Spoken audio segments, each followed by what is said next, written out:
de prensa para dar a conocer la medición de pobreza 2012.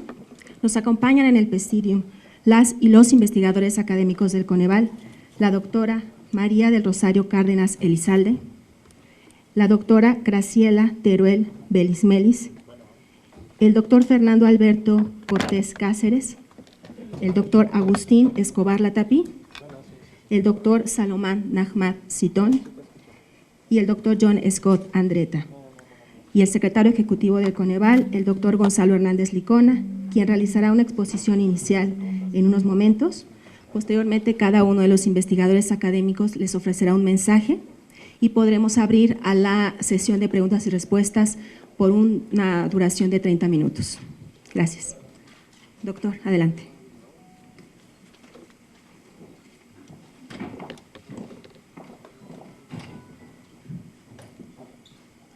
Muy buenos días a todas, a todos ustedes. Como casi cada 2 años, estamos con ustedes para presentar cifras de pobreza del país y de los estados, que tienen como objetivo fundamental y principal el poder tener mejores herramientas como país para mejorar la política pública. Este es el objetivo principal de prácticamente cualquier medición de cualquier fenómeno social, y en este caso no es de excepción. Tiene que ver con la pobreza extrema en el país. Daremos a conocer, como lo señala la Ley de Desarrollo Social, la pobreza cada 2 años para el país y las entidades federativas, en este caso correspondiente a 2012. Muchas gracias por su tiempo, como siempre, a los medios. Recordemos que la medición que presentamos es una medición que mandata la Ley General de Desarrollo Social. Nos pide como Coneval utilizar información generada por el INEGI, reportar cada 2 años a nivel nacional y por entidad federativa, y cada 5 años a nivel municipal. La propia ley también señala que la medición de pobreza tiene que hacerse incluyendo varias dimensiones de la pobreza, como el ingreso, el rezago educativo, el acceso a los servicios de salud, el acceso a la seguridad social, la calidad y espacios de la vivienda, el acceso a servicios básicos en la vivienda, el acceso a la alimentación y también la cohesión social. Históricamente, lo que hemos hecho, y aquí hemos presentado con ustedes la medición, fue la medición de 2008, la dimos a conocer en 2009, la medición de 2010 la dimos a conocer en 2011 y hoy presentamos la medición de pobreza del año 2012 y posteriormente, en los años siguientes, la medición de pobreza 2014 la daremos a conocer en 2015 y la medición de pobreza municipal de 2015 la daremos a conocer en el año 2016. Esa es la cronología de lo que presentaremos, lo que hemos presentado, lo que presentamos hoy y en años subsiguientes. Algunos aspectos metodológicos importantes. El INEGI realizó el levantamiento de la encuesta de los datos entre agosto y noviembre de 2012, es decir, es una medición del año 2012. En segundo lugar, y como lo hacemos cada vez que el CONAPO tiene actualizaciones, las proyecciones de población están incorporadas en la medición de pobreza. Esto es algo rutinario que hacemos cada 5 años que el CONAPO actualiza las estimaciones de población cuando aparecen los conteos y el censo cada 5 años. Y finalmente, como siempre, para contribuir a la transparencia, tanto las bases de datos del INEGI como el programa de cálculo de la pobreza y sus resultados son públicos y están disponibles desde ahora en la página del Coneval. Bien, empecemos con información de la pobreza 2012. Vamos a empezar con el concepto de pobreza, que como tú recuerdas, para México la población de pobreza es aquella que tiene un ingreso menor a la línea de bienestar económico y tiene una o más carencias sociales. ¿Qué carencias? Educación, salud, seguridad social, vivienda, servicios básicos en la vivienda y alimentación. La pobreza puede bajar o aumentar dependiendo de estos elementos. La población tenga una o más carencias o tenga ingresos bajos. Y hay 3 indicadores fundamentales de la medición de la pobreza. ¿Cuánta población hay en pobreza? ¿Cuánta población hay aquí en pobreza? ¿Cuál es el porcentaje de la población en pobreza respecto al total nacional? Y el tercero, ¿cuáles son las carencias promedio de la población en pobreza? No es lo mismo la población que esté acá con 6 o 5 carencias promedio o la población que esté aquí en 2 o 1. Por lo tanto, las tres son variables fundamentales de la medición de la pobreza. En 2012, la pobreza ascendió a 53.3 millones de personas y se compara con el año 2010, que tuvimos 52.8 millones de personas. Esto es el comparativo 2010-2012 en millones de personas, población. Luego, porcentaje. En porcentaje, el porcentaje de la población en pobreza pasa de 46.1% en 2010 a 45.5% en 2012, con 114.5 millones de habitantes en todo el país y 117 millones de habitantes en todo el país, 46.1%, 45.5% en pobreza. Tercer indicador de pobreza. El número promedio de carencias de la población en pobreza se reduce de 2.6 carencias promedio en 2010 a 2.4 carencias promedio en el año 2012. Pobreza extrema. Igualmente relevante es la pobreza extrema en el país. La pobreza extrema se define como la población con ingresos aún más bajos, población que no tiene ingresos suficientes para la línea de bienestar mínimo y que tiene 3 o más carencias sociales. El objetivo de un país como México sería que todos estuviéramos en esta zona sin carencias y sin ingresos bajos. Bueno, la población extrema está en el otro extremo del marco, con muchas carencias e ingresos bajos. Al igual que en la pobreza, las tres variables relevantes de la pobreza extrema es cuánta población hay aquí, el porcentaje de la población en pobreza extrema respecto al país y las carencias promedio en la población en pobreza extrema. En el 2012 teníamos 11.5 millones de personas en pobreza extrema. En el año 2010, 13 millones de personas en pobreza extrema entre esos 2 años, de 2010 a 2012. En porcentaje de pobreza extrema, pasó del 2010 11.3%, se reduce a 9.8% en el año 2012. Y el número de carencias promedio de la población extrema pasa de 3.8 promedio carencias a 3.7 carencias promedio en la población en pobreza extrema. Al interior de la pobreza está la dinámica de las dimensiones sociales que presentaré a continuación. Esto es el cambio 2010-2012 de las dimensiones sociales de la pobreza. Esto es rezago educativo, que son en millones de personas, de 23.7 a 22.6, en carencia por acceso a los servicios de salud, de 33.5 millones a 25.3 millones en 2012. La carencia por acceso a seguridad social pasa de 69.6 millones a 71.8 millones. La carencia por calidad y espacios de la vivienda pasa de 17.4 millones a 15.9. De servicios básicos en la vivienda, la carencia baja de 26.3 millones a 24.9 millones y la carencia por acceso a alimentación en estos 2 años pasa de 28.4 millones a 27.4 millones. Adicionalmente, al interior de la pobreza tenemos la población con ingresos bajos. La población con un ingreso menor a la línea de bienestar mínimo son población con ingresos bajos, pasa de 22.2 millones a 23.5 millones y en el caso de población con ingreso inferior a la línea de bienestar, la población pasa de 59.6 a 60.6 millones de personas.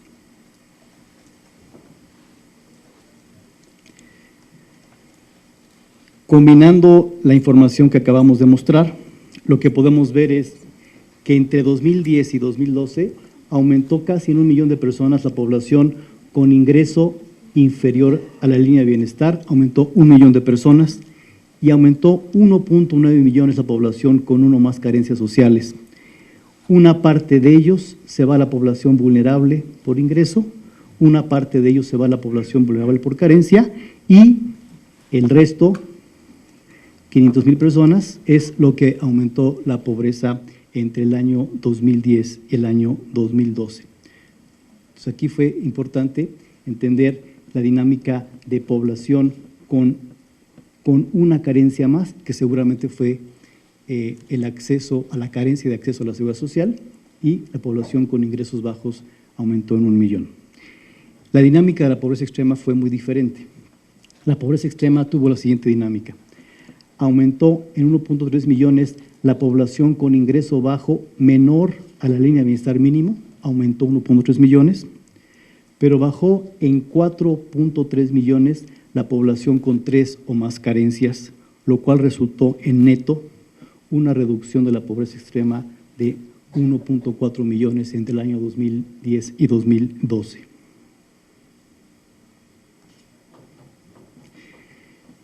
La fotografía de la pobreza, la población en su conjunto, tiene las siguientes cifras. La pobreza de todo el país en el año 2012, 45.5%, 53.3 millones, 2 carencias promedio, la población en pobreza. En pobreza extrema, 11.5 millones, 9.8%, 3.7 carencias promedio. La diferencia entre la población en pobreza extrema y la población en pobreza se le denomina pobreza moderada, con estos montos. La población vulnerable por carencia, 28.6%, 33.5 millones. La población vulnerable por ingreso, 7.2 millones, 6.2%. Y la población no pobre y no vulnerable, 23.2 millones de personas. Estas son los umbrales de ingreso. El ingreso, la línea de bienestar económico, 2.329 pesos por persona al mes, 1.490 pesos por persona al mes en áreas rurales, y la población en pobreza extrema, la línea de bienestar mínimo está en 1.125 pesos por persona al mes área urbana y 800 pesos por persona al mes en áreas rurales. Pasemos ahora a la población por grupos de población. Esta es la pobreza en áreas rurales y urbanas. Las áreas rurales son las que son menores a 2.500 personas. La pobreza rural en porcentaje es mayor que la pobreza urbana. Aquí destaca que la pobreza rural pasa de 64.9% a 61.6% y la pobreza extrema rural de 26.5 a 21.5 en áreas rurales.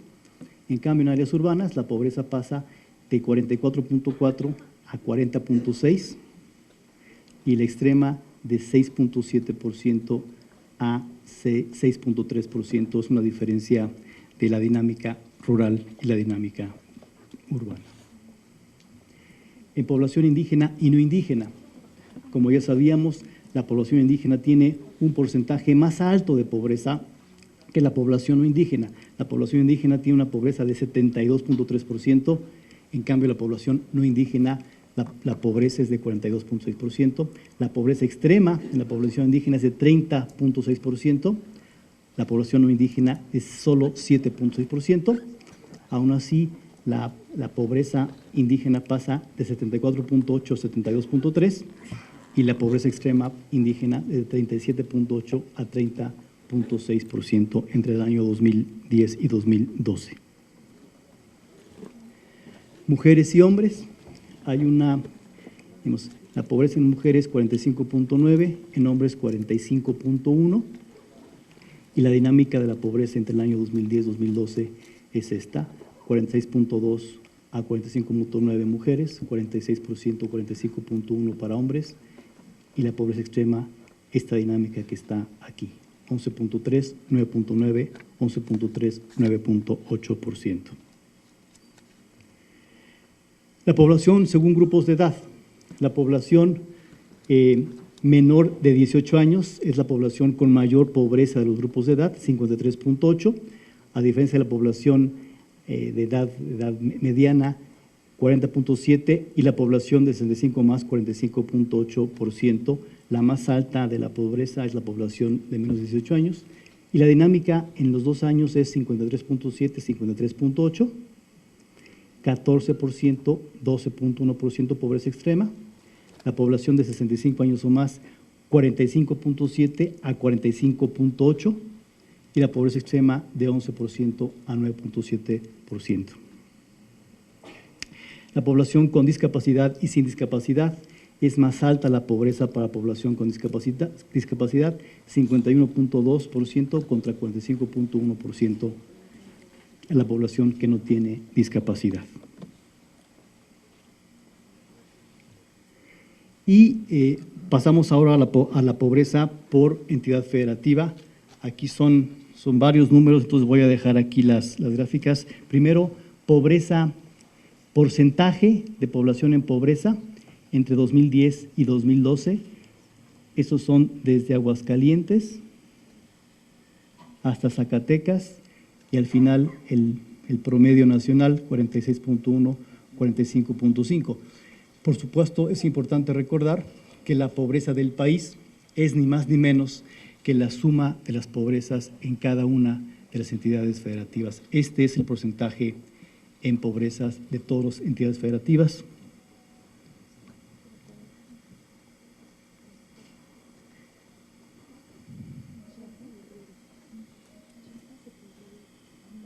Este es el porcentaje de pobreza extrema en las 32 entidades federativas entre 2010 y 2012, y en el país en su conjunto, que pasa de 11.3% a 9.8%. Aguascalientes, Zacatecas.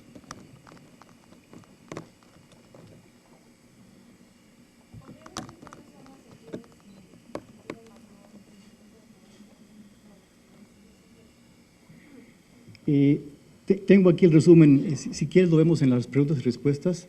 Digamos, aquí destaca el porcentaje de pobreza.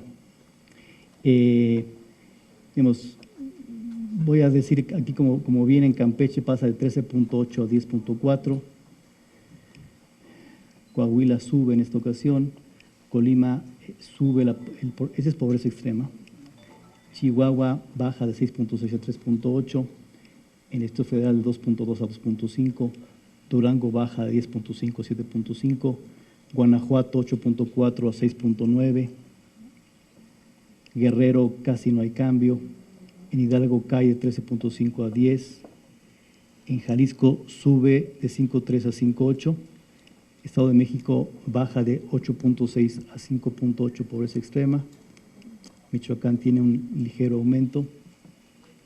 Morelos de 6.9 a 6.3.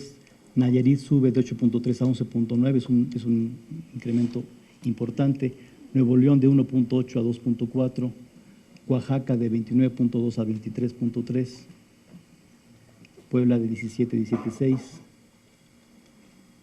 Querétaro baja de 7.4 a 5.2. Quintana Roo sube 6.4 a 8.4, pobreza extrema.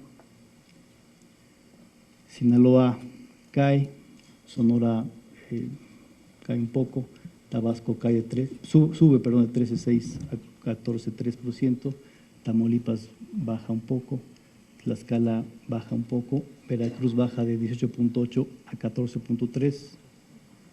Yucatán baja de 11.7 a 9.8.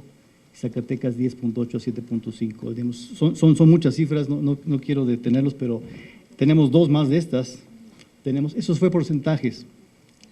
Ahora esto es número de población en pobreza, es población, reducción o aumento de población en pobreza en las entidades. Se las dejo ahí también.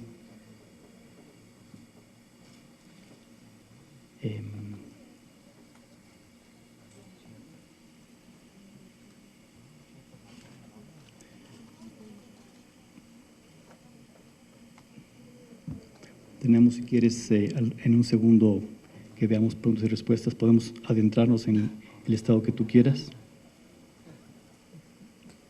Esto es cambio en población, lo anterior fue porcentaje.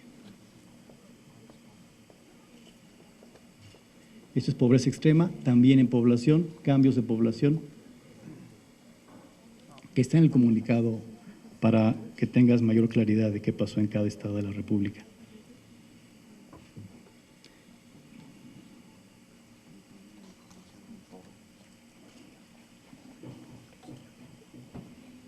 Bien, paso a las siguientes.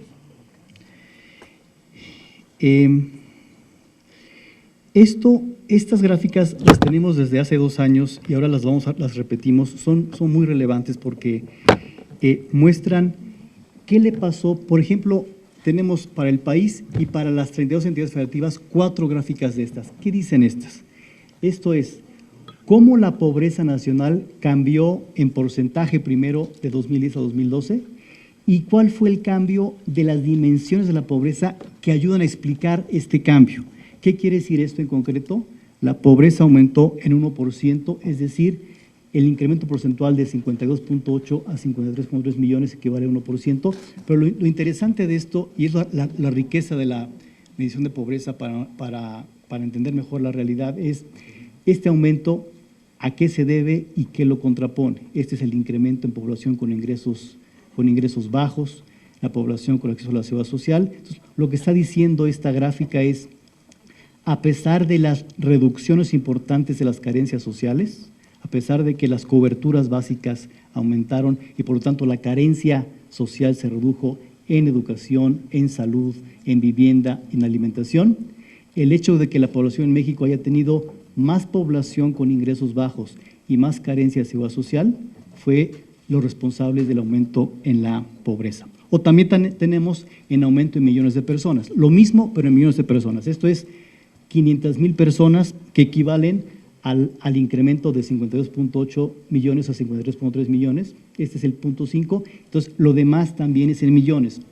1.3 millones más de población con ingresos bajos, 8.2 millones menos con carencia a la salud. Entonces, esto es en millones. Y también para pobreza extrema en porcentaje y para pobreza extrema en número. Entonces, esto no lo voy a pasar porque es muchísimo, pero lo tenemos para el país y para todas las entidades federativas. Ese es, por ejemplo, el porcentaje de personas en pobreza, Aguascalientes, Baja California Sur. Digo, tenemos todos, insisto, están en la presentación, no quiero detenerte en esto, pero aquí explicas qué pasa en cada entidad, lo cual me parece bien interesante. Al final de cuentas, la medición de pobreza busca tener elementos para mejorar. Y también en pobreza extrema, hay aumento o cambio en porcentaje.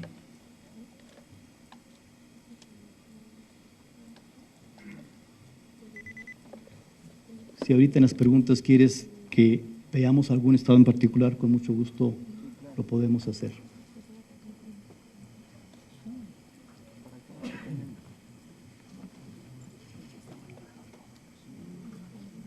Bien, y finalmente los cambios. Tenemos la población que cambió de 2010 a 2012 y también tenemos la posibilidad de analizar qué pasó entre 2008 y 2012. Simplemente un tema metodológico. La medición de pobreza incluye desde el principio el uso de combustible para cocinar.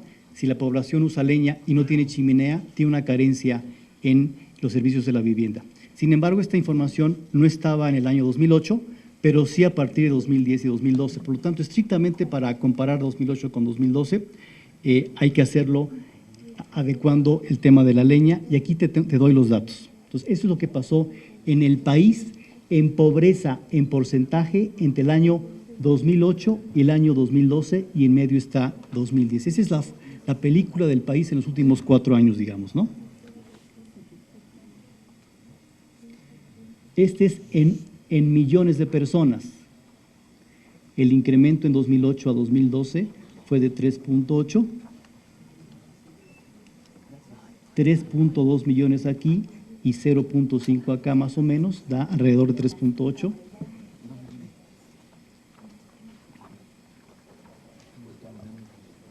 Esto equivale a un incremento de 7.6%. Pobreza extrema, esta es la película de la pobreza extrema en 2008 a 2010. En porcentaje,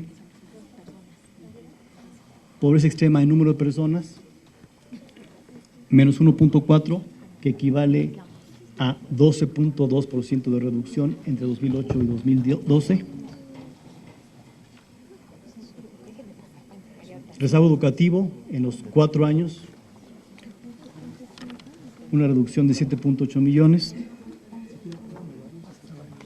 En carencia por acceso a los servicios de salud, es una reducción de la carencia de 17.6 millones de personas, que equivale a una reducción de 41% de la carencia. Seguridad social, una ligera reducción de 0.7, que equivale a una reducción de 0.9 en los 4 años. Calidad de la vivienda, una reducción de la carencia de 3.8 millones, 19.5%. Servicios básicos en la vivienda, 3.8 millones menos de carencia, equivale a 17.8% de reducción. Acceso a la alimentación, en los 3 años hubo un incremento de la carencia de alimentación de 3.1 millones, a pesar de la reducción en carencia de los últimos 2 años, lo cual equivale a un aumento de 12.8%. Población con ingresos bajos, menor a la línea de bienestar, aumenta 5.9 millones, esto equivale a 10.8%. Población con ingresos bajos inferior a la línea de bienestar mínimo, un aumento de 4.8 millones, lo cual equivale a un incremento de 25.8%. Población con 1 o más carencias, aumentó la población 1.2, pero población con 3 o más carencias sociales bajó en 8.9 millones, una reducción de 25.9%. Y finalmente, la cohesión social se puede medir de varias maneras. En el Coneval lo hacemos a través de la desigualdad. Esto fue lo que se incrementa en términos reales, el ingreso de la población que no es pobre ni es vulnerable. Y esto fue lo que se incrementa el ingreso de la población pobreza extrema. Esta es la razón entre los dos. Es decir, la razón entre los dos se reduce un poco, pero seguimos viendo que la distancia de ingresos entre la población sin carencias y sin ingresos bajos y la población extrema sigue siendo una distancia muy alta de ingresos. México, a pesar de este pequeño cambio, sigue siendo una sociedad con mucha desigualdad. Finalmente, quisiera yo subrayar que la finalidad de esta información es siempre proporcionar elementos para mejorar políticas públicas, y ahora tenemos una medición que nos permite conocer 2 tipos de elementos que ayudan a mejorar. Uno, las áreas, las dimensiones, los que se requiere de redoblar esfuerzos institucionales, y las regiones del país donde es necesario fortalecer la atención prioritaria de la población. Y los dejo con la palabra de los consejeros académicos. Muchas gracias.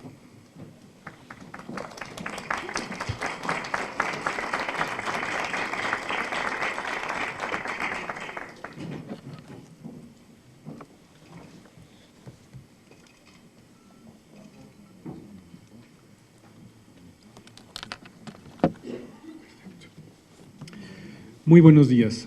Ahora vamos a explorar una serie de temas relacionados con la nueva medición de la pobreza que normalmente no hemos explorado con detalle en estas conferencias.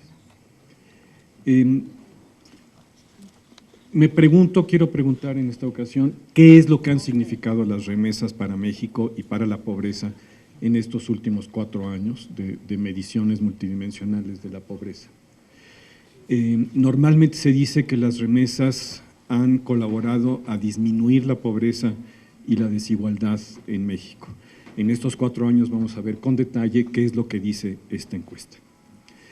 México ha sido un país de migrantes, pero no un país de remesas. En 2005, 17% de la población económicamente activa de México estaba en Estados Unidos, pero según el Banco de México, las remesas nunca superaron el 2.6% del PIB. Y a partir de 2007, con la crisis económica de Estados Unidos, las remesas de Estados Unidos hacia México empezaron a caer. ¿Qué es lo que han significado entonces en este tiempo para México? Bueno, para el conjunto de los hogares mexicanos, las remesas pasaron de significar 1.15% del ingreso monetario total a significar en 2012 0.7%. O sea, de ser un flujo modesto pero significativo, pasaron a ser un flujo todavía menor. Sin embargo, si analizamos el 17% más pobre, que muchas veces coincide con el porcentaje de población en pobreza extrema, se puede ver que para ellos las remesas pasaron de 2.7% en 2008 a 1.5% en 2012. O sea, una reducción todavía más significativa del 0.8%. O sea, esta población, la población mexicana más pobre, era más dependiente de las remesas y su ingreso por remesas cayó más que para la generalidad de los hogares.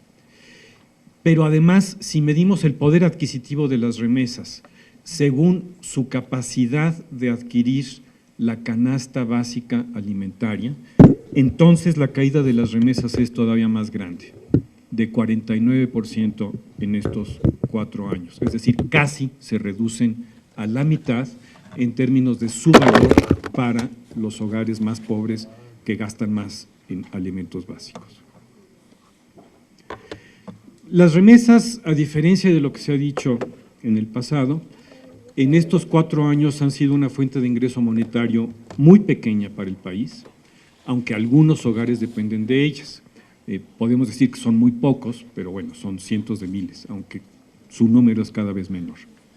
Si hubiéramos tenido más dependencia de las remesas o más hogares dependiendo de las remesas en 2008, la crisis económica de Estados Unidos hubiera repercutido en un aumento muy importante de la pobreza en México.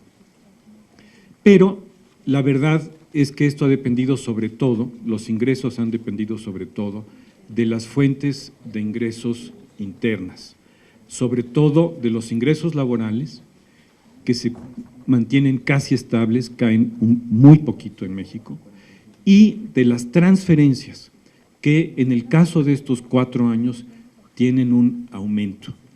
La estabilidad casi total de los ingresos generados en México por los hogares mexicanos son los que han impedido que esta pequeña dependencia de las remesas que vienen de Estados Unidos genere más pobreza en México.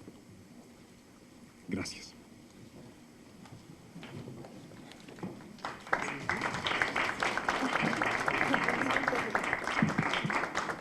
Sí, gracias. Doctor John Scott.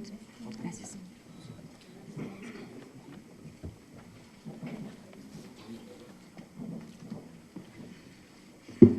Bueno, yo lo que quería comentar es un punto que ya mencionó Gonzalo al principio, que es la importancia de esta medición para las políticas públicas, tanto para evaluar las políticas públicas a lo largo del tiempo como para ver cuáles son los retos que permanecen.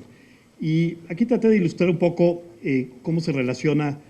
Primero tenemos, como saben, la manera que está diseñada la medida, tenemos 2 grandes grupos de dimensiones. Por un lado, la parte económica y por el otro lado, los derechos sociales, las carencias. Y cada uno de ellos pues, implica una serie de intervenciones públicas potenciales. En el caso de los derechos sociales, pues está muy claro, ¿no? Está la salud, la seguridad social, la alimentación, la educación, la calidad y servicios de vivienda. Y esa es la parte, digamos, donde el impacto de las políticas públicas es relativamente directo y transparente. En el caso de salud, como hemos visto, ha habido un avance muy importante y de hecho ha sido tal vez el elemento principal que explica la reducción tan sorprendente en el número de carencias que tenemos hoy en día. En cambio, en seguridad social vimos que no solamente es la carencia mayor, la más alta todavía en la población, sino que además es una de las pocas carencias donde no hubo un avance en los últimos 2 años. Entonces ahí sin duda hay un reto muy importante. Un reto que, por cierto, no se ha resuelto a pesar de que hubo una expansión muy importante de pensiones para adultos mayores no contributivas, y no se logró resolver porque ese es un grupo pues, relativamente pequeño de la población. Entonces esto lo que nos indica es que se necesita una reforma mucho más amplia de la seguridad social para lograr eso. Hubo un avance importante en servicios de vivienda, sobre todo en el largo plazo, y en educación hubo un avance, pero también relativamente modesto, relativamente plano, ¿no? Después, en el caso del ingreso, que es la parte más compleja, ahí las políticas públicas impactan de muchas maneras. Una, pues de las más evidentes es pues, las transferencias monetarias directas. ¿Qué efecto tienen sobre el ingreso de los hogares? Pero otro, tal vez más interesante, es qué impacto tienen las políticas públicas en la capacidad que tienen los hogares para generar ingreso autónomamente y de forma sostenible una vez que esas transferencias ya no existen. Sin duda ese es uno de los retos mayores de las políticas públicas y claramente no tiene que ver solamente ni principalmente con la política social, tiene que ver con el entorno económico, la distribución de activos productivos, pero también con la política social. La distribución de los activos productivos pues incluye cosas que tú te puedes comprar con las transferencias. Las transferencias muchas veces funcionan como liquidez para inversión productiva de los hogares, las de oportunidades y las de Procampo. Y después, obviamente, salud y educación, pues es capital humano, ¿no? Es parte de la capacidad productiva de la población.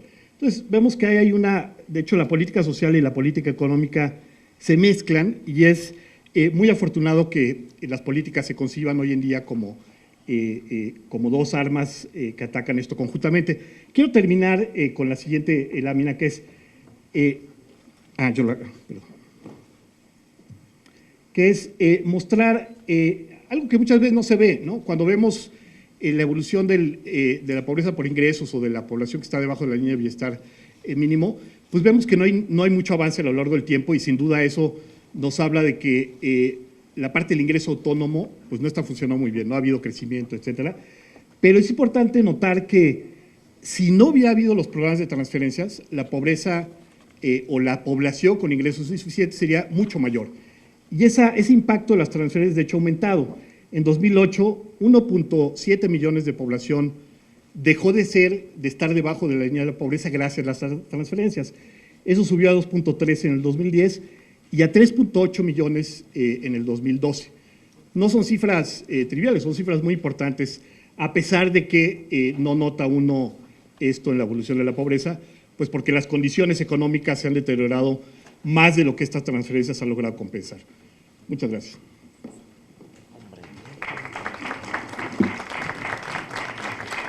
Gracias, la doctora Graciela Teruel.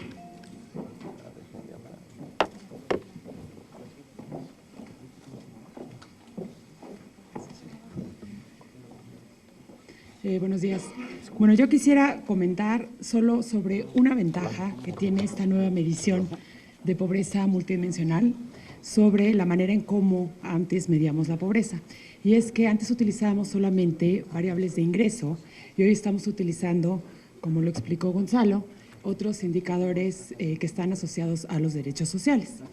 ¿Y cuál es la ventaja? O sea, ¿por qué tiene una ventaja tener estos otros indicadores?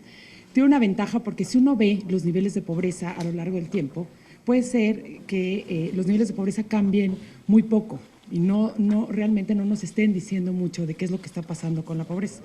Pero con esta nueva forma de medir la pobreza tenemos la evolución de cada uno de los indicadores que la conforman y podemos ir viendo cómo estos indicadores avanzan y cuáles están contribuyendo más a disminuir o a mover estas cifras de pobreza.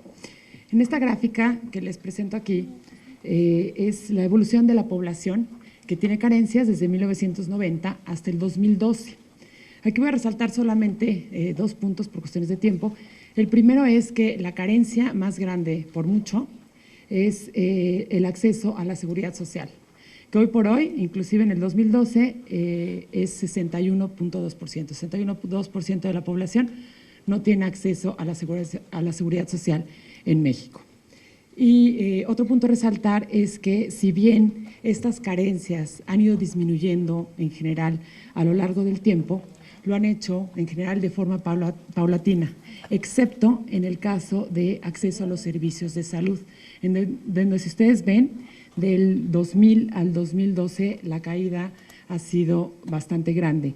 En el 2000, 6 de cada 10 mexicanos no tenían acceso a este derecho y en el 2012 solamente 2 de cada 10 mexicanos.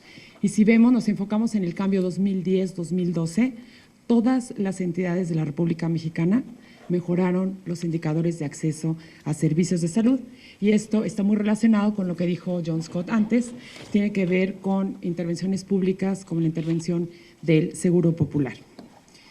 En suma, tenemos que en México aún existen retos importantes, probablemente el más importante es el de mejorar el acceso a la seguridad social, ya que en el 2012 6 de cada 10 mexicanos presentó esta carencia.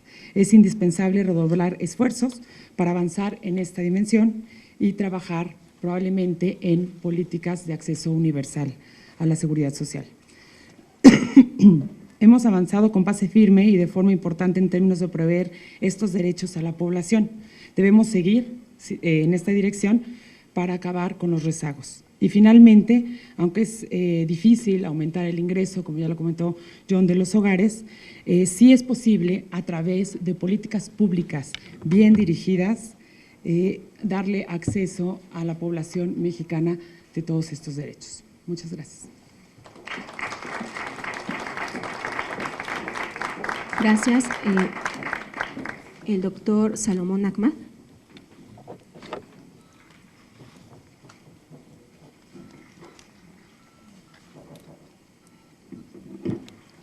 Buenos días a todos.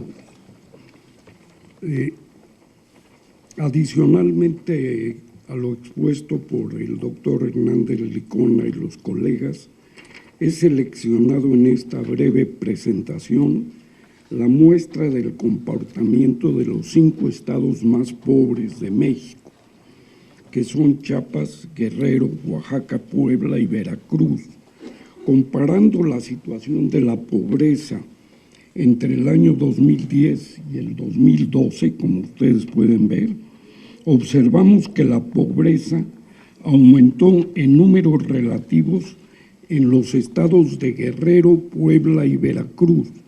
En Guerrero el 2.1%, en Puebla el 3% y Veracruz 3% también.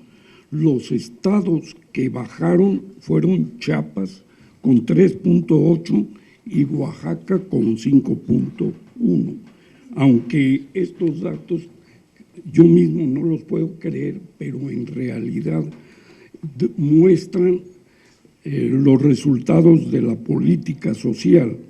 En la gráfica 1 pueden ustedes observar en números absolutos el comportamiento, por ejemplo, del estado de Chiapas, que fueron 84,000 las personas que bajaron el número de sus carencias, por lo cual disminuyeron ligeramente la pobreza. Para el caso, para el caso de la población en situación de pobreza extrema, el único estado que subió ligeramente fue el de Puebla, que pasó de 17.0 al 17.6, es decir, aumentó 0.6%. Y los estados que bajaron su pobreza extrema fueron Chiapas con 6.1%, Guerrero con 0.1%, Oaxaca con 5.9% y Veracruz con 4.5%, como se muestra en este cuadro. En la gráfica 2 pueden ustedes observar en números absolutos el comportamiento, por ejemplo, del estado de Guerrero, en especial de las 13,000 personas que subieron su nivel de pobreza por las carencias que reportaron en la encuesta. Con esta observación podemos concluir que las condiciones de la pobreza variaron ligeramente en estos 2 años, favorablemente en 4 estados. Sin embargo, la situación general de los 5 estados es que siguen teniendo una pobreza significativamente alta, más del 60%, Con los datos que hoy exponemos, muestra signos de disminuir la pobreza ligeramente, por lo cual debe insistirse en que la acción del Estado debe continuar con mayor esfuerzo y con mayores recursos para que la coordinación intergubernamental y con la participación de los propios habitantes que se encuentran en estas condiciones de pobreza, se logre bajar cada año más aceleradamente, si es que queremos metas relevantes y significativas. Muchas gracias.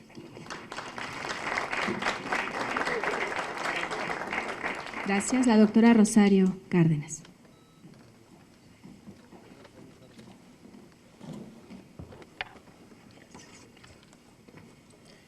Buenos días. Contar con indicadores confiables es un insumo indispensable para la política pública. El caso de México es un país peculiar, dadas las enormes desigualdades y la profundidad de estas. Y en el pasado reciente, la mayor parte de los indicadores que utilizábamos para dar cuenta de cuál era la situación que guardaba la población en el país en términos sociales o económicos, respondía a indicadores promedio. De tal forma que entonces la medición de pobreza que estamos presentando hoy y que da continuidad a la serie desde 2008, nos permite reconocer el mosaico de realidades que conforman el país en el cual vivimos. Si revisamos la información, encontraremos que en el caso del cambio entre 2010 y 2012, más del 80% del incremento en pobreza corresponde a mujeres. Con esto. Más del 80%. De igual forma que a pesar de que los montos de población en pobreza extrema en las áreas urbano y rural son básicamente iguales, el hecho es que el rezago educativo en el área rural es muchísimo mayor, es más del doble de lo que encontramos en las áreas urbanas.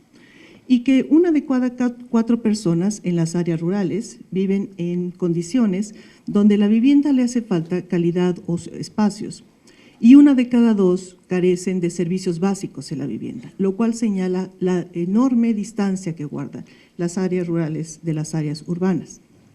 De igual forma, si nos concentráramos en la población indígena, encontraríamos que 7 de cada 10 residentes en lo que se considera un hogar indígena, lo que está calificado de esa forma, están en condiciones de pobreza, y 1 de cada 10 en pobreza extrema.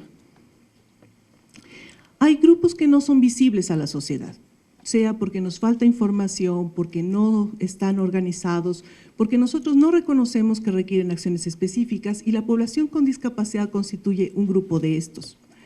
Si revisamos la información que nos proveen las estimaciones que hoy presenta Coneval, encontraremos que 1 de cada 8 personas en el país que fue declarado como teniendo alguna discapacidad está en pobreza extrema, que más del 50% están en rezago educativo, y que 1 de cada 4 tiene carencias de servicios en la vivienda, con lo cual se muestra en la condición de distancia que guardan con el resto de la población.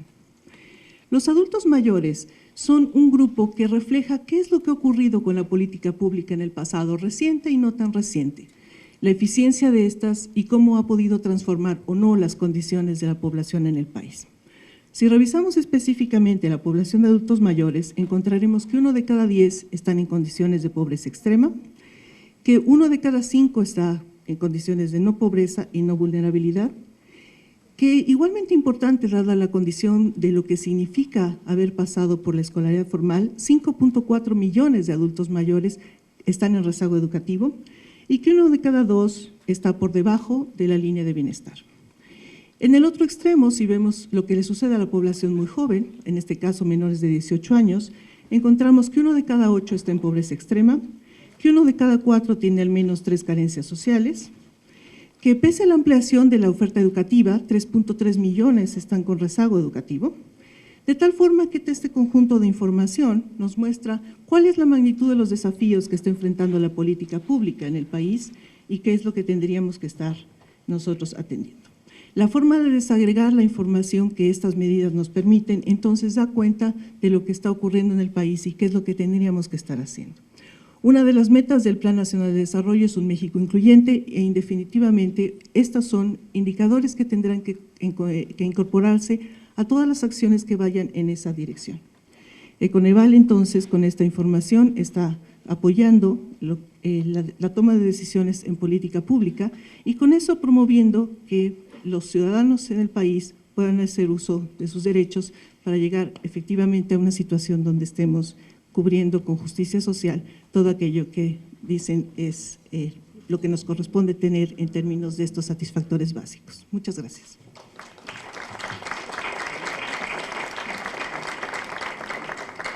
Gracias. El doctor Fernando Cortés.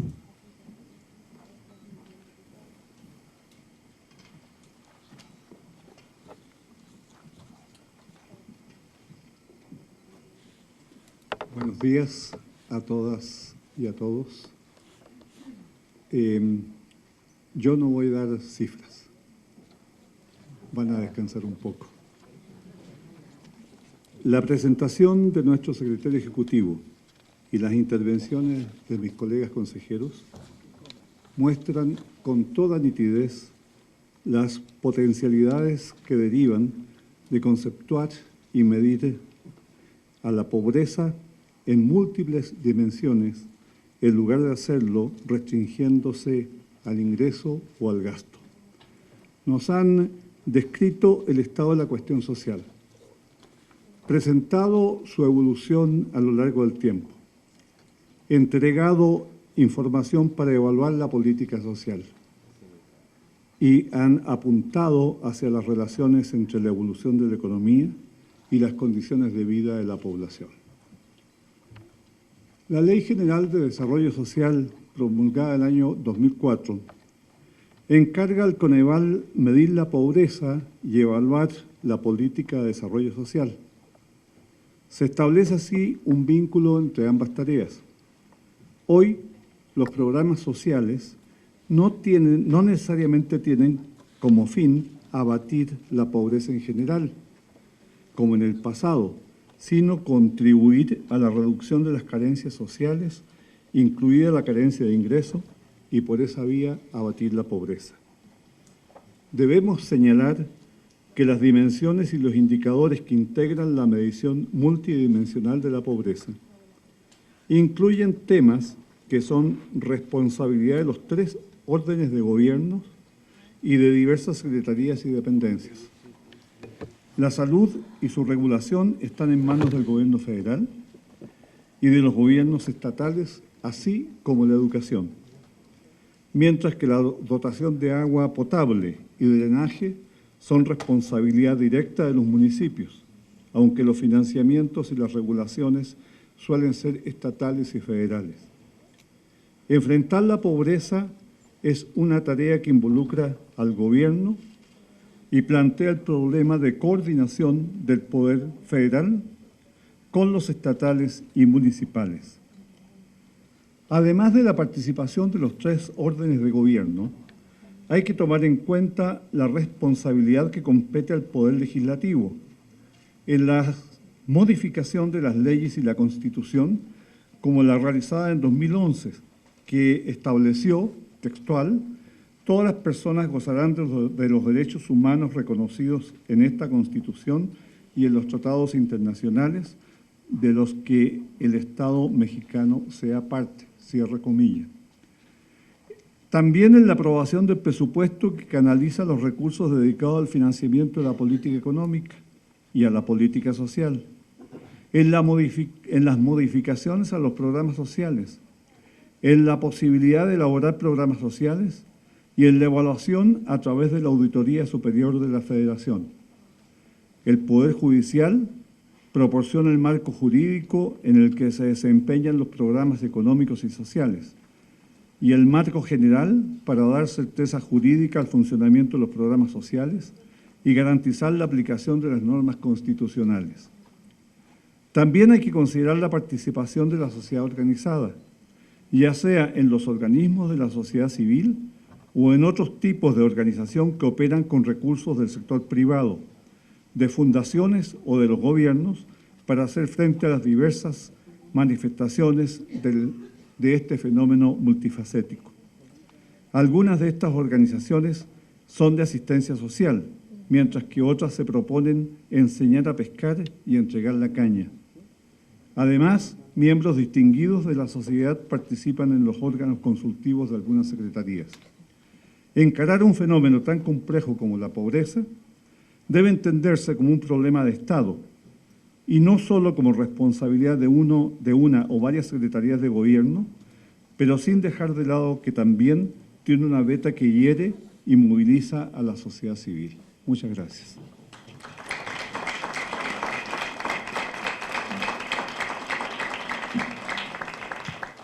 Gracias. Bueno, iniciamos la sesión de preguntas y respuestas. Tengo al Universal Mariana León. No sé. Gracias.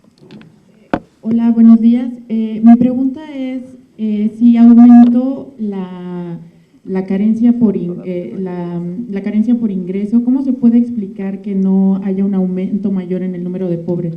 ¿Quiere decir que solo hubo una incidencia por los accesos a los servicios de salud y esto se debería tal vez al Seguro Popular? ¿Y por qué no aún? ¿Por qué entonces se aumenta la carencia por seguridad social? Gracias. Doctor. No, como tú gustes. Presentación. Gracias, María. En la presentación hay unas gráficas que muestran el aumento, la disminución de la pobreza, ya sea en el país o en los estados, y cómo las diferentes dimensiones de la pobreza están actuando. Unas suben, otras bajan. Lo relevante es que el resultado neto de la pobreza tiene que ver con el aumento y disminución de esas dimensiones. ¿Qué pasó a nivel nacional? A nivel nacional, efectivamente, como ya lo decía la doctora Teruel, hubo una reducción de carencias sociales como la reducción de la carencia de acceso a la salud o la reducción de la carencia de vivienda, ya sea en calidad o en servicios. Esos elementos son elementos positivos para la economía social. Sin embargo, como tú bien lo dices, hubo dos incrementos, uno de la población con ingresos bajos, aquí está, y otro con el aumento en la población con carencia en acceso a la seguridad social. Es decir, en esta ocasión, las mayores coberturas básicas no lograron compensar la problemática del ingreso y de la seguridad social y por eso la pobreza tiene un aumento entre 2010 y 2012 en número de población en pobreza. Esa es un poquito la forma de leer la medición, con la gran ventaja, Mariana, que uno puede, como decía Fernando Cortés hace rato, uno puede, como quien hace política pública, saber en dónde siguen los problemas, dónde están los problemas de estos 2 años, en dónde hay avances y cómo podemos corregir en el futuro. Al final de cuentas, una gráfica como estas, que está en porcentaje, te das a la siguiente, aquí lo tienes en millones de personas, aquí está el aumento en el 500,000 personas en pobreza y aquí están lo que pasó en toda la dimensión. Eso es lo rico de esta medición, Mariana. Entonces, si no aumentó más el número, ¿es solo por las transferencias y por los servicios, por los servicios de salud y todo? Hay muchas razones. Una, el aumento de esta dimensión y de esta dimensión, tienes que incluir la reducción de estos elementos para hacer la pobreza neta. Segundo, como decía John Scott, hay en México todavía un problema de empleo formal importante. Sin embargo, las transferencias gubernamentales ayudaron de alguna manera a paliar ese problema, aunque no fue suficiente, porque siguió habiendo un aumento de población con ingresos bajos. Entonces, ese tipo de elementos están aquí para poderlos analizar. ¿Hasta qué punto se pudiera seguir reduciendo carencias sociales o aumentando transferencias? Idealmente uno quisiera, Mariana, que el empleo formal también fuera muy relevante para que creciera, ¿cierto? Gracias. Angélica Enciso, de La Jornada. Sí, a mí no me queda clara esta parte de que dices de que aumentó la pobreza, porque en los porcentajes globales vemos que en realidad que se da una reducción de la pobreza. Y otra pregunta es, ¿por qué no se presentó en esta ocasión los datos de pobreza por ingresos que sí se habían presentado en otras ocasiones? Si esto ya no se va a hacer. Y también hay un cuestionamiento acerca de que la línea de bienestar que maneja el Coneval es muy baja y por eso el número de pobres es menor, que si tuvieran, o sea, si con 80 pesos al día es suficiente para cubrir todas sus necesidades, en la práctica esto no ocurre y más o menos esta es la estimación que tiene el Coneval. Es decir, ¿por qué se maneja esta línea de bienestar tan baja? Gracias. Primera, si te vas a la siguiente, aquí tienes en la primera, Angélica, ese es el incremento de cerca de 500,000 personas de pobreza 2010-2012. Y la siguiente es, en porcentaje, hubo este cambio que también percibes, 46.1 a 45.5. Sin embargo, dale la siguiente, por favor. Esto se da con una población más alta en 2010, en casi 3 millones de personas respecto a 2010. Es decir, si bien el porcentaje cae un poco, el incremento de población que se dio en estos 2 años fue importante y no logró compensar la reducción en los porcentajes y por lo tanto la población se incrementó en pobreza. Esa es la explicación, digamos, más clara. El segundo, sí, en el comunicado viene, todavía el Coneval publica la pobreza por ingresos, entonces en el comunicado viene, podrás ver la información de la pobreza por ingresos, también está en la página. Sí hay que recordar que la ley nos pide medir la pobreza de esta naturaleza y esa es por lo tanto la que presentamos, aunque está en el comunicado y en la información la pobreza por ingresos, para dar cuenta de cómo viene. Entonces hay que recordar que esa pobreza por ingresos, Angélica, es una pobreza que está calculada con una canasta alimentaria de 1984, lo cual es una canasta ya bastante antigua y nos lo seguimos presentando porque vale la pena por transparencia hacerlo, simplemente hay que tener cierto cuidado con esa medición, que no es la que la ley pide. Y finalmente, la medición por la línea por ingresos, yo he oído más bien, Angélica, también, que esas líneas son muy altas. La gran ventaja en el Coneval es que las líneas que son, te la repito, están en el comunicado, pero las digo, son 2,329 pesos por persona al mes en áreas urbanas y 1,490 pesos por persona al mes en áreas rurales, la línea de bienestar. Las hicimos, como recordarás, hace 4 años en el Coneval, se van actualizando mes tras mes, tú puedes ver cada mes cómo van aumentando esas líneas, depende de la inflación. Me parece que son líneas que perciben con claridad las necesidades económicas de la población y que, como tú puedes ver, lo que estamos reportando es que población por debajo de esos ingresos en México ha estado aumentando desde el año 2008. Es decir, esa línea sí da cuenta de la problemática de ingresos del país.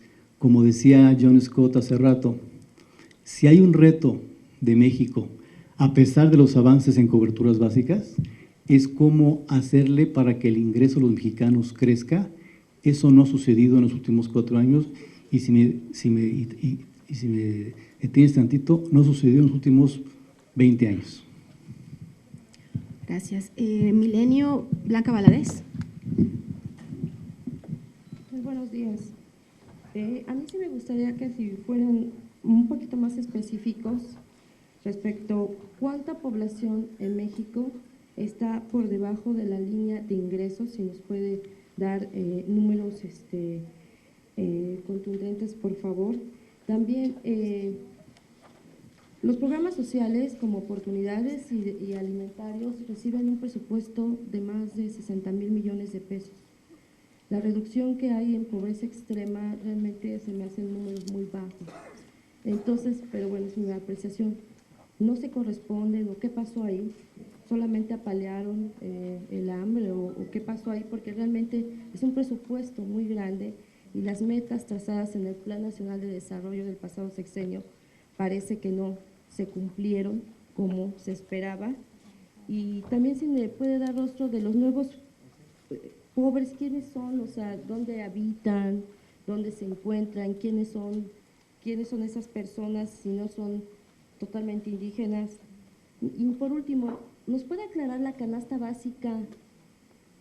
¿Qué la conforma y cuántos mexicanos tienen acceso a esa canasta básica, por favor?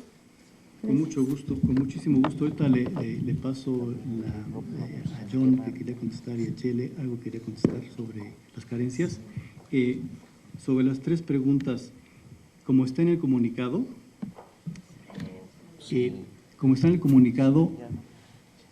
una de las dimensiones de la pobreza multidimensional que es la problemática de ingreso. La gran ventaja es que seguimos reportando en esta medición quién tiene problemas de ingreso. Entonces, específicamente, para el año 2012, ¿no? 2012, la población con ingresos por debajo de la línea de bienestar mínimo es de 20%, que equivale a 23.5 millones de personas. Eso es parte de la medición de pobreza y que estamos reportando y que aquí en la presentación vimos. John lo va a enfatizar, pero ese es un problema de ingreso en el que México no hemos podido revertir.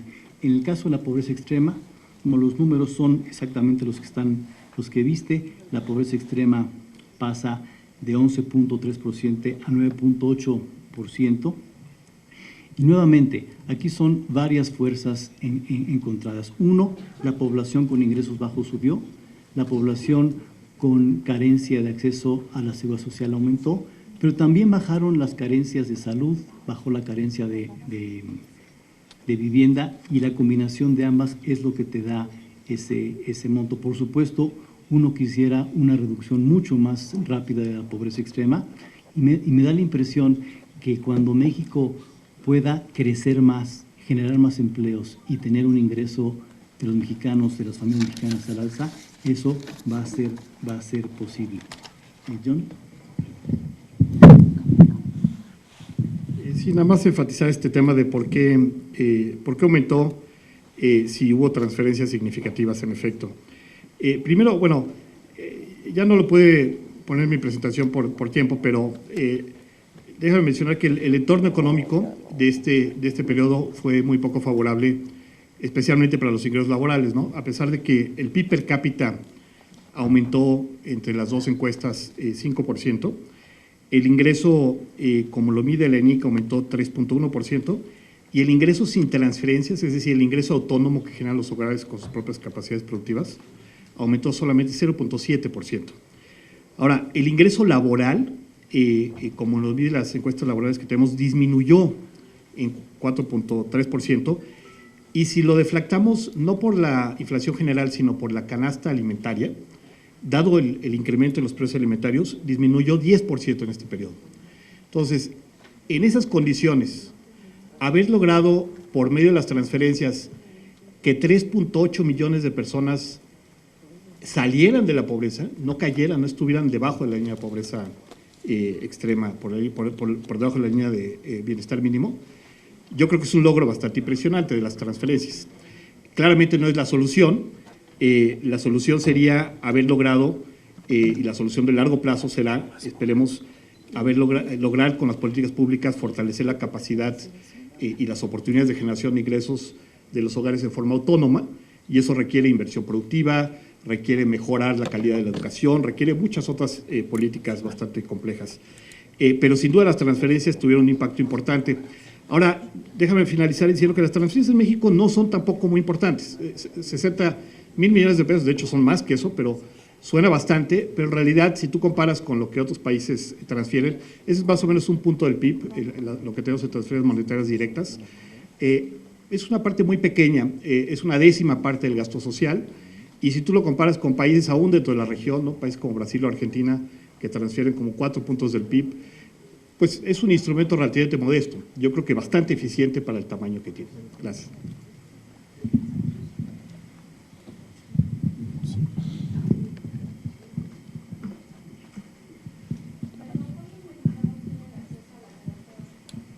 Sí, más bien, ¿cuántos? Aquí te lo decía yo.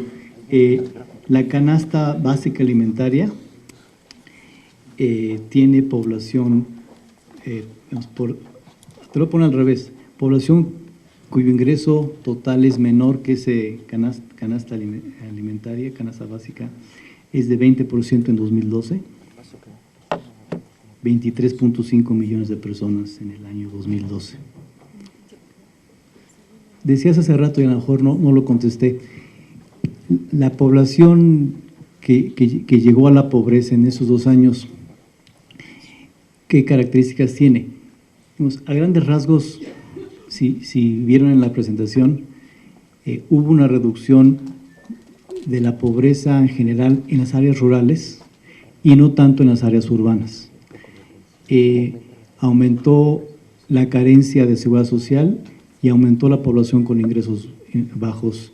Entonces, la impresión es que es población urbana la que se incorporó en esos 2 años a la pobreza de esos 500,000 personas. Esa es la gran impresión.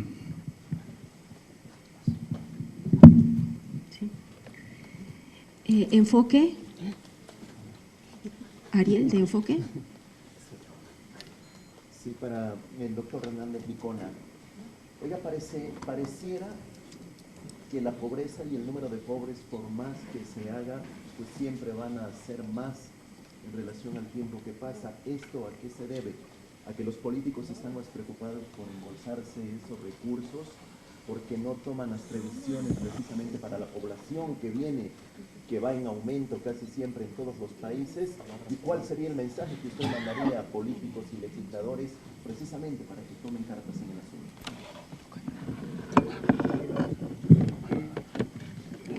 Esta presentación nos ayuda a contestar esa pregunta tan relevante que has hecho. Es decir, creo que hay que reconocer los esfuerzos del Estado mexicano, y aquí incluyo estados y federación, incluso Congreso, para tener mayores coberturas básicas en salud, en educación, en vivienda. Creo que esa parte, en esta medición se reconoce el avance. También se reconoce en esta medición, y es la gran ventaja de tener una medición con muchos factores, es la problemática del ingreso y la problemática del empleo formal. Si aumentó la carencia de seguridad social y aumentó la población con ingresos bajos, y como decía hace rato John Scott de mis colegas, si el ingreso del trabajo de la población no creció o incluso baja cuando tú lo deflactas con la canasta alimentaria, eso implica que México tiene mucho por hacer en la parte de crecimiento, en la parte de reducir informalidad, en la parte de aumentar la productividad, y creo que son los retos que van más allá de lo social. A veces uno piensa que la pobreza solamente se tiene que reducir por la política social como tal.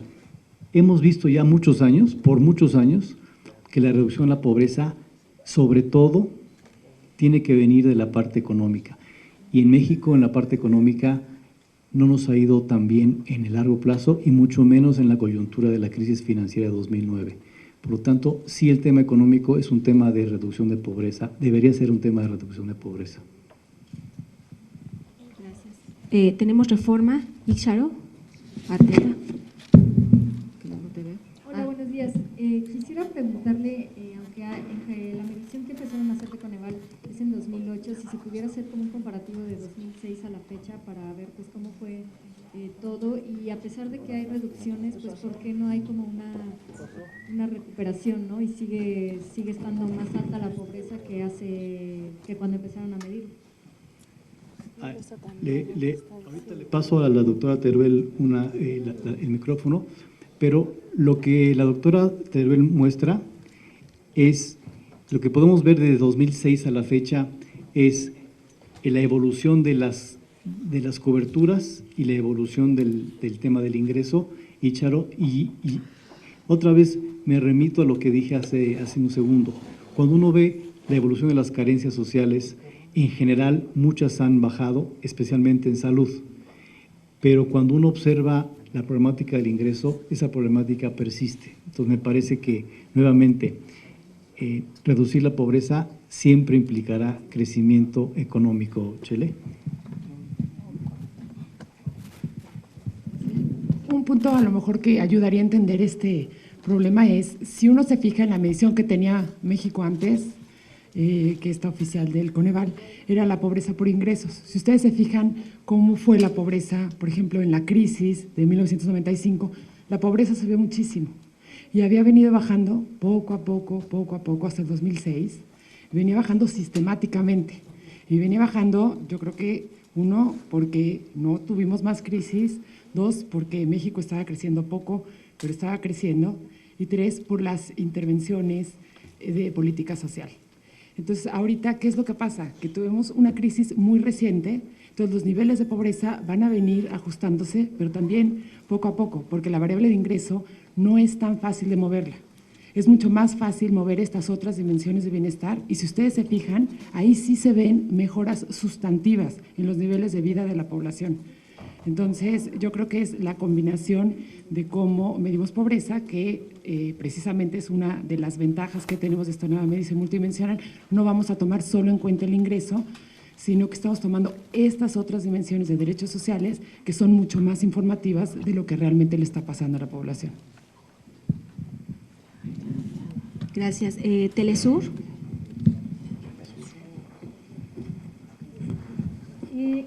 Quisiera hacer la siguiente consulta. Según ustedes están reportando, hay una pequeña reducción de la pobreza y una gran reducción de algunas carencias. Pero en este informe que ustedes presentan, multidimensional, hay un cuadro en el cual se establece que aunque bajan esas carencias, hay cerca de 40 millones de personas que son vulnerables pese a no ser pobres. Es decir, sería que solo el 23% de la población total puede considerarse no vulnerable. Esa es la primera pregunta. Y la segunda, ¿qué tan cerca de engrosar la lista de pobres están esos más de 40 millones de personas que no son pobres? Gracias. En la medición de pobreza que tenemos, además de lo que han dicho mis compañeros, la gran ventaja es que uno puede caracterizar a toda la población mexicana. Efectivamente, tenemos a 53.3 millones de personas en pobreza y tenemos a una población vulnerable en el año 2012, vulnerable por carencias de 33.5 millones. ¿Quién es esta población? Esta población es la que en el momento de la encuesta, su ingreso no es un ingreso bajo, pero es una población que tiene una o más carencias sociales y seguramente de las que tienen son carencia de seguridad social y carencia de acceso a la salud, entre otras. ¿Qué implica? Que esa población, en la eventualidad que nos ha pasado a todos de una emergencia médica, una enfermedad, un accidente, esa persona es vulnerable porque sufre dos veces de la tragedia. Sufre el problema de salud y luego sufre el no poder tener cómo pagar el acceso a la salud. Esa población podría caer en pobreza, o aunque no cayera en pobreza esa población, podría tener una merma en sus ingresos importante, con lo cual estamos diciendo, es importante para el Estado mexicano saber quiénes son ellos, porque sin ser pobres podrían tener problemas de carencias y estar afectando los derechos sociales de la población. Esa es la gran ventaja de esta medición, poder medir pobreza extrema y la población vulnerable. Una aclaración de la primera parte. Lo que estamos diciendo en las cifras del Coneval es que la población en pobreza aumenta como 500,000 personas de 2010 a 2012, a pesar de que el porcentaje se observa que se reduce, el número de población creció, como lo acabamos de decir hace un segundo. Último comentario sobre el tema de los ingresos que ya fue muy bien tocado por mis compañeros. Decíamos, si los ingresos de los mexicanos no crecen más, va a ser más difícil reducir la pobreza. Cuando observamos las noticias que China o la India han reducido la pobreza de manera dramática, sobre todo es porque han sido países que han crecido a ritmos muy acelerados y por mucho tiempo. Si en México logramos hacer eso, seguramente la pobreza podría ser mucho menor que la que observamos ahorita. Gracias. Y bueno, y tenemos finalmente a Miriam de Regil, del Financiero. ¿Qué tal? Yo tengo una duda. Quisiera que si me pudieran explicar bien lo que sucedió con pobreza extrema, luego de que en enero de este año la misma Cedesol había confirmado que este flagelo había crecido de 2010 a 2012 de 11.7 a más de 13 millones. Sí, no, lo que el Coneval ha reportado es que la pobreza, esta es la característica de la pobreza, Miriam,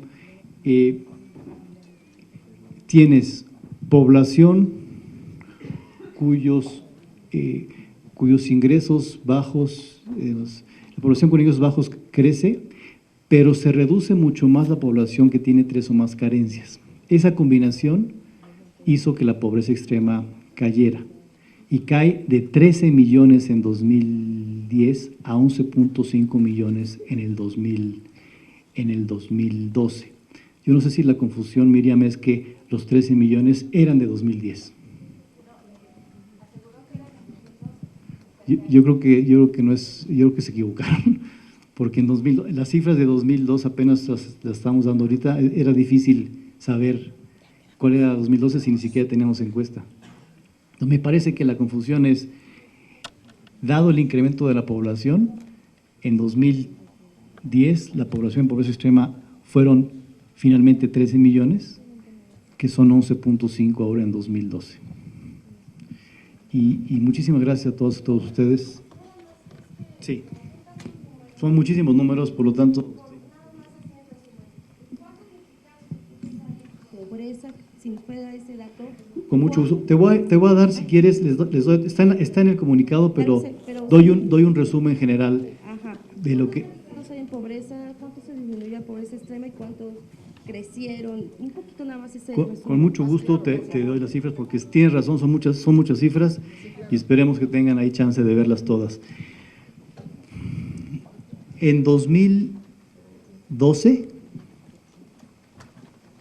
tenemos 53.3 millones de personas en pobreza. En 2010 esta cifra era de 52.8 millones.